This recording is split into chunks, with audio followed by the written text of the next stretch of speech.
सबको जय मसीह। मैं परमेश्वर का दास से एक और नए वीडियो में आप सभी का बहुत बहुत स्वागत करती हूँ यीशु मसीह के नाम में।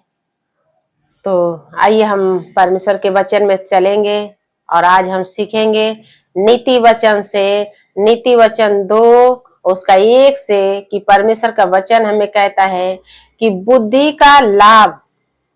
बुद्धि का नैतिक लाभ हमें क्या सिखाता है। जो बुद्धि की बातें सुनता है वो बहुत ही लाभ उठाता है, क्योंकि परमेश्वर बुद्धि है और जो कोई बुद्धि की बात सुनता है वो घाटा में नहीं रहता है, फायदे में रहता है। तो आज हम चलेंगे परमेश्वर के वचन में बुद्धि की बातें सीखने के लिए। 2 का 1 से लिखा है कि हे मेरे पुत्र, यदि तू मेरे वचन ग्रहण करे और मेरी आज्ञाओं को अपने हृदय में रखे छोड़े।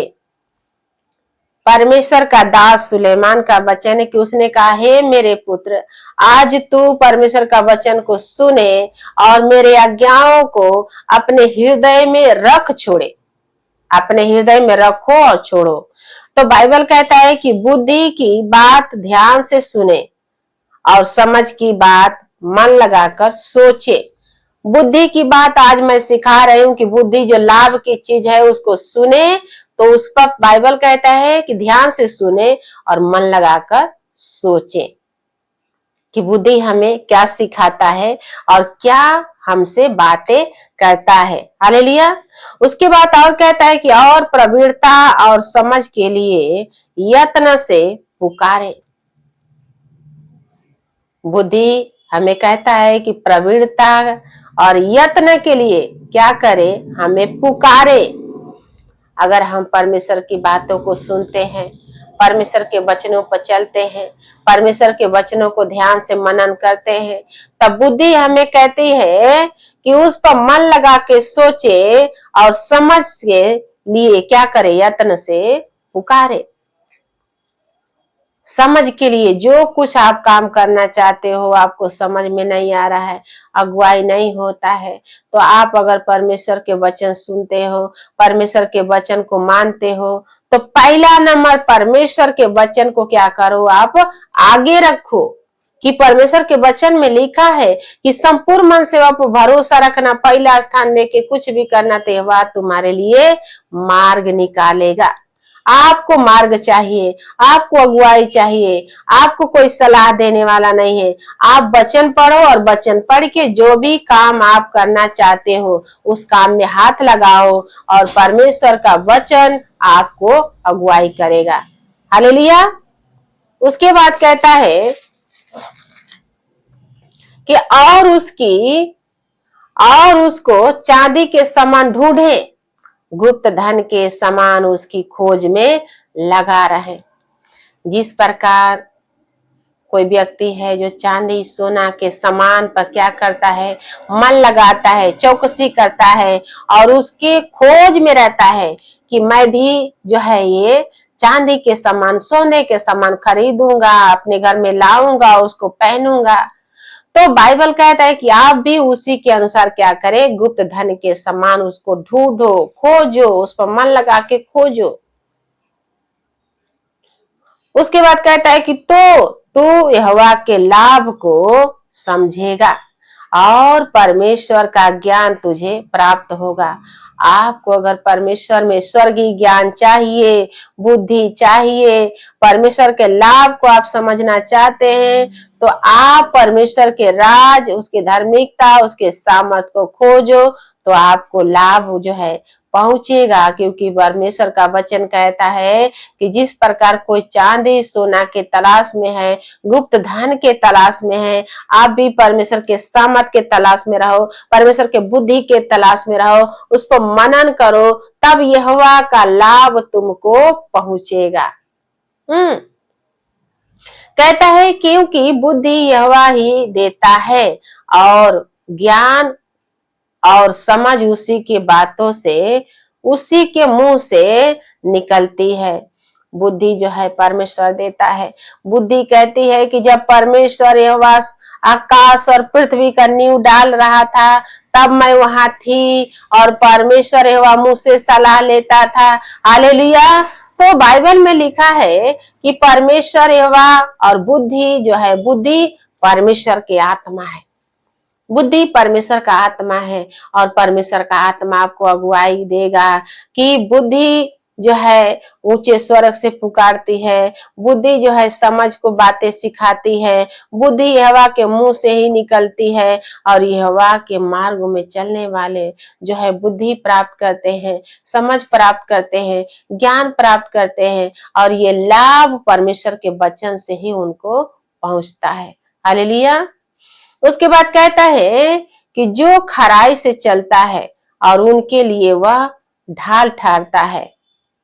बुद्धि ऐसी चीज है कि बुद्धि लेने के बाद क्या करे, लिसिर पिसिर ना करे। जैसे बाइबल कहता है कि किसी का मुंह देखी बात ना करे। बुद्धि कहता है कि खराई से चलो मेरा बेटा, सच्चाई से चलो मेरा बेटा, सच्चाई से चलो मेरी बेटी। और बाइबल कहता है कि वह न्याय के पथों को देखभाल करता और अपने भक्तों के मार्ग की रक्षा करता है। आप न्यायी हो, आपके पदों को, आपके सम्मान को परमेश्वर वह देखभाल करता है और अपने ही हाथों से आपको संभालता है, क्योंकि बुद्धि यहोवा के ही मुख से निकलता है। और जो कोई बुद्धि की बात को सुनता है, मनन करता है और गुप्त धन के तलाश में रहता है, परमेश्वर यहोवा उसको अपने हाथों से संभालता है। वो गिरने न पाए, वो टूटने ना पाए, वो बिखेरने ना पाए। मेरा बेटा, मेरा बेटी जो मुझसे स्नेह किया है, जो मुझसे बुद्धि मांगा है, जो मुझसे लिपट के रहता है, परमेश्वर का आत्मा उसे स्वयं संभालता है। और कहता है कि तब तू धर्म और न्याय और निष्पात को, अर्थात तू सब भली भली चाल को समझ सकेगा।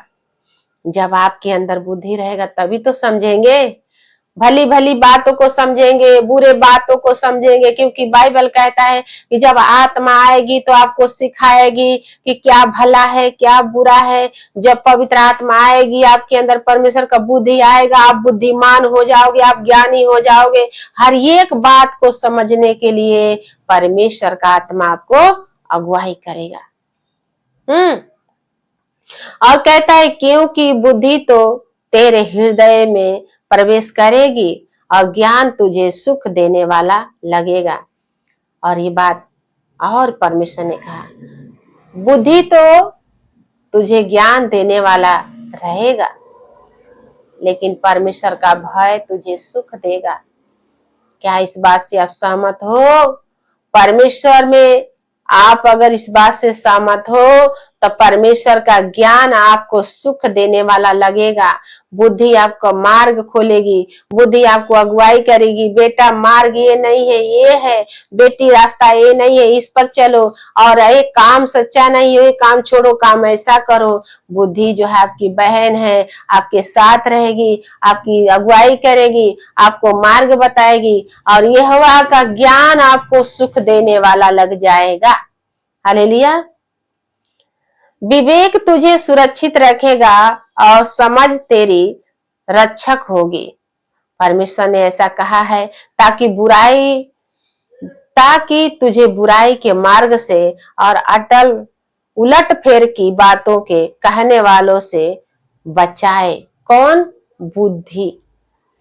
अगर आपके पास बुद्धि है तो विवेक तो परमेश्वर ने कहा कि ज्ञान देने वाला लगेगा, लेकिन बुद्धि जो है उलट फेर के बातों से, जो उल्टा पलटा बातों करते हैं, फंसा लेते हैं अपने बातों में, आड़ा टेढ़ा बात करके। आपके पास बुद्धि है तो आप फंसोगे नहीं, निकल जाओगे। परमेश्वर यहोवा का यही वाणी है। तो आपको परमेश्वर आज के वचन के अनुसार बहुत बहुत आशीष दे, समझने की बुद्धि दे। बुद्धि परमेश्वर के पास है और जो परमेश्वर का वचन पढ़ता है, परमेश्वर से बुद्धि नहीं है, बुद्धि मांगता है, वो व्यक्ति बुद्धिमान हो जाता है, चाहे वो स्त्री हो चाहे पुरुष।